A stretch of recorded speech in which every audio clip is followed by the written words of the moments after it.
Chelsea take a big step to the quarterfinals of the Champions League. I'm StattoJoe, you're a legend for watching this video, and if you're new to the channel, why don't hit that subscribe button, join me with all this great content, I would love to have you.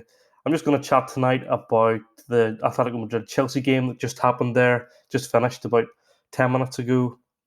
Have a look at some of the stats, talk about some things that I sort of saw or feel like is going on, and we'll just dive straight into it. So, as a game itself, not enthralling, not particularly exciting.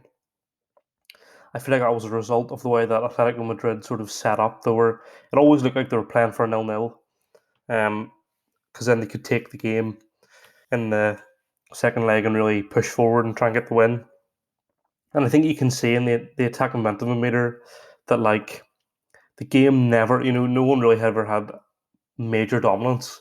You can see in the first half that the first half was pretty much all Chelsea, and the second half was a bit more even. But the lines don't go very far in terms of, you can see it's just about halfway down. So it's never really like a major dominance. It's just sort of a lot of it is possession based. Chelsea had a lot more of the ball in the first half, certainly compared to the second half anyway. And it was a game that never really felt like it got going. I don't know, both teams were just willing to play it out, sort of. I think so. I'd love to hear your opinion on this, right?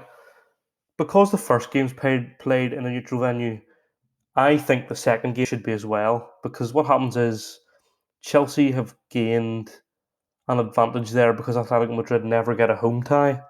So I don't understand how it works. But if you know what's going on, could you let me know in the comments? Because I'm sort of confused by the whole thing.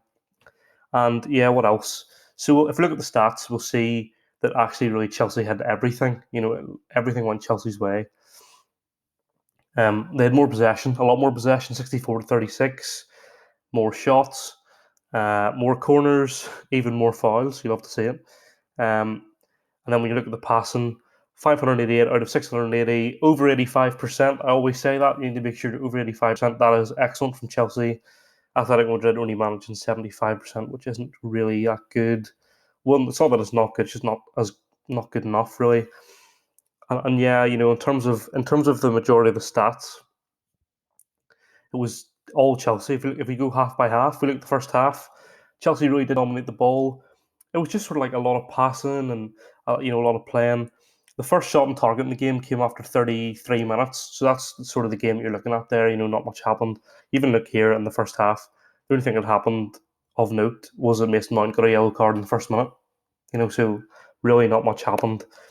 And I think it was the way in which Atletico Madrid set up. There was times whenever they had six men in defence. They legitimately had like a back six, because the midfielder would come in and cover the position of the right back, and the right back would move into the centre. So just thought that was quite interesting, the way they'd sort of set out to play. So yeah, dominance really in the first half from Chelsea. I think the second half was a bit more even. You can see even possessions a bit more even. Shots are very even as well. Although no shots on target from Atletico Madrid. It's just, you can't score a goal if you don't hit a shot on target. Do you know what I mean? And yeah, overall, game that really not much happened, and Chelsea did deserve to win. I need someone's help with the goal, right? Because I don't know if my understanding of the offside rule isn't good enough, but I don't understand how the goal was allowed to stand.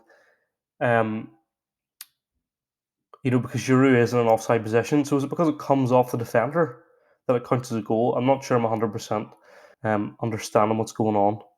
So anyway, what does this sort of mean in terms of the game itself? Well, it puts Chelsea in a really great position for the second leg, because A, they've got the away goal, B, they're winning, and C, the next game's at home.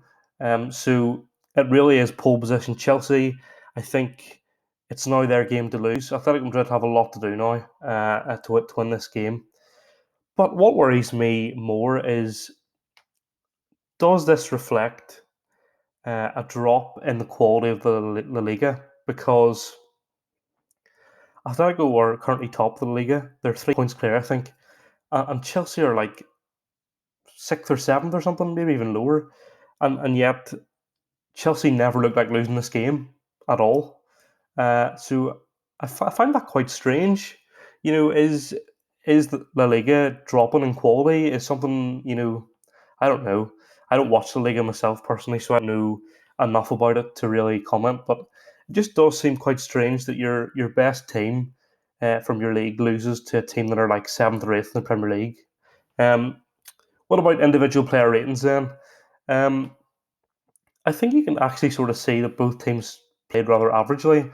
Like I would say, if I was looking at these, I would say that average is anything between 6.5 and 7.5, and then anything above 7.5 is a pretty good performance. So I think there's only one player. I think only Aspilicueta's got a score higher than 7.5. If we just check the sums quickly. Yeah, so like it was really an average performance from both teams. Like no one played badly because no one's below 6.5, but only one player really played exceptionally well according to the stats. I think the way that you get the scoreline and stats is a bit ambiguous just because if you play loads of passes, so for example, Thiago usually does well every week for Liverpool just because his passes are all very accurate, but doesn't really mean much. Do you know what I mean? Um, so they were just my quick thoughts about the game tonight. I'd love to hear your thoughts. Absolutely, leave them in the comments. If you're a Chelsea fan, are you delighted? I'm sure you are. And yeah, they were just my thoughts on the game. If you're new to the channel, subscribe, hit the thumbs up on this video, and comment down below any thoughts you have, and I'll be responding in the comments.